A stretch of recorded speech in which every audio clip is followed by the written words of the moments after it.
Dorothy woke up to a familiar sound, quiet footsteps outside her bedroom door. Many footsteps. Why did this keep happening to her? The next day when she woke up, she went downstairs and reported again what had happened. Her mother got up from the kitchen table and brought back 2 aspirin, patted her hand, and continued watching the morning news shows. "Why is this happening to me?" she asked. Her father got up and turned off the television and came back to the kitchen table. He looked at Mom and then at Dorothy. "Don't freak out, Dorothy, but we're not your parents. We adopted you. We're the neighbors of your mother and father. We can give you all the information we have about her, but she disappeared and your family told us to adopt you." She sat in silence for a whole 10 minutes. About 400 to 500 million families on the planet are abducted by aliens. It has to be the bloodline, because there are those who have moved and still been abducted. Quote, extraterrestrial abductions are often reported in the same family or bloodline, generation after generation, as if part of a biogenetic experiment where human DNA is being altered for an end result. Perhaps a more evolved human? Reality is about bloodlines and information encoded in our DNA. Much of what we consider past or parallel lives are genetic memories within our bloodline. In some families, alien abductions are part of what they are here in physical bodies to experience. It is programmed into their experience. Quote, there are often DNA genetic markers for these members within the soul group. These are referred to as biogenetic implants, in some cases looking like the Fibonacci spiral. One may view this as being biogenetically created, tagged, and watched. While alien abduction did not achieve widespread attention until the 1960s, there were many similar stories circulating decades earlier. These early abduction-like accounts have been dubbed paleo abductions by UFO researcher Jerome Clark.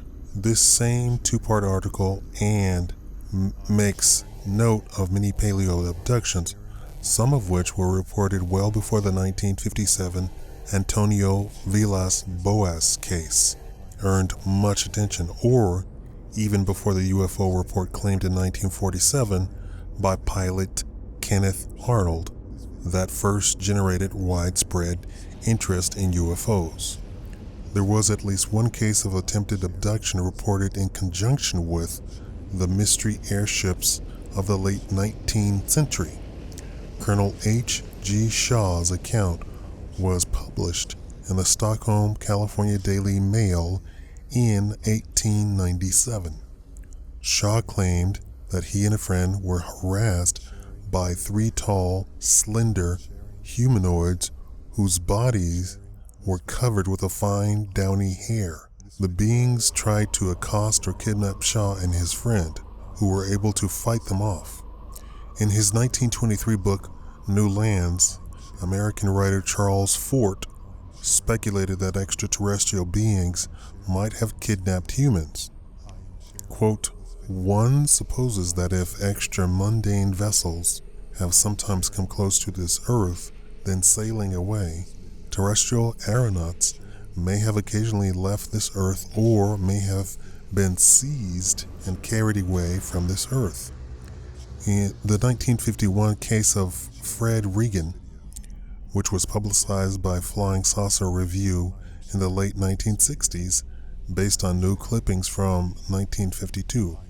Bizarre even by alien abduction standards, Reagan claimed to have been piloting his small airplane, which was struck by a UFO. The occupants, who resembled metallic stalks of asparagus, apologized and tried to cure Reagan's cancer. Reagan reportedly died of a brain disorder not long after the alleged UFO encounter. In 1954, Paris Match printed a story said to have occurred in 1921 when the anonymous writer was a child. The writer claimed to have been snatched by 2 tall men who wore helmets in diving suits and who took the boy to an oddly shaped tank before being released. Rogerson called this story the earliest known abduction survivor report.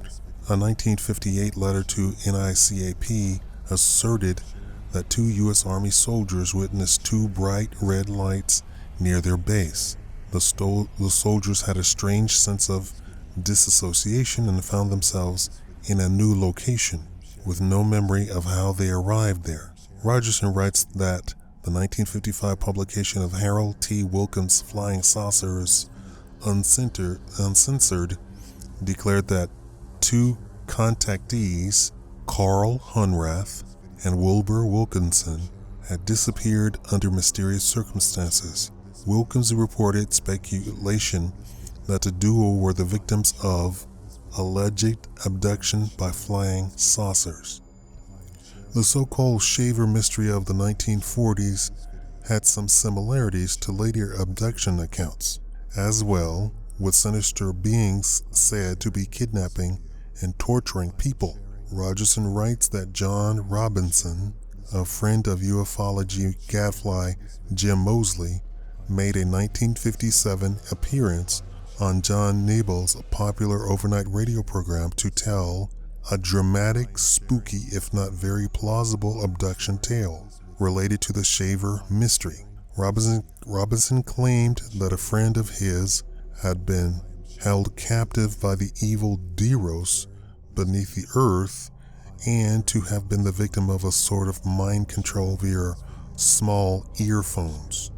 Rogerson writes that in this unlikely tale that we first encountered the implants and other abductionist staples. For whatever reason, families are targeted through the generations for alien abduction. Father to son, to grandson, to grandfather, to great-grandfather.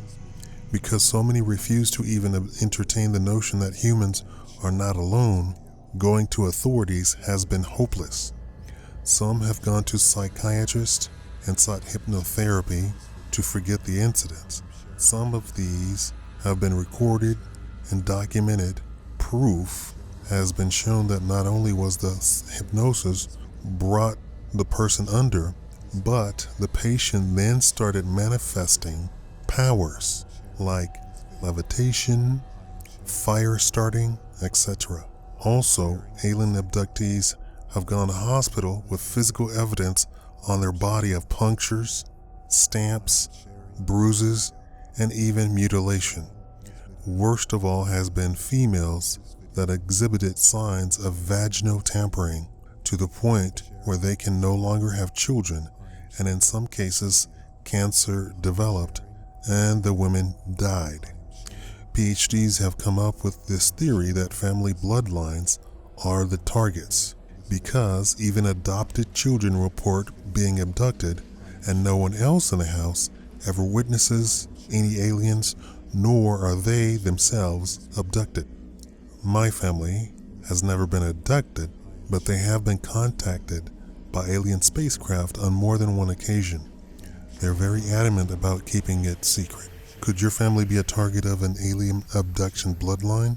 No, and you do not need to be a rich family at all. If you are chosen, it has nothing to do with any petty reasons here on Earth.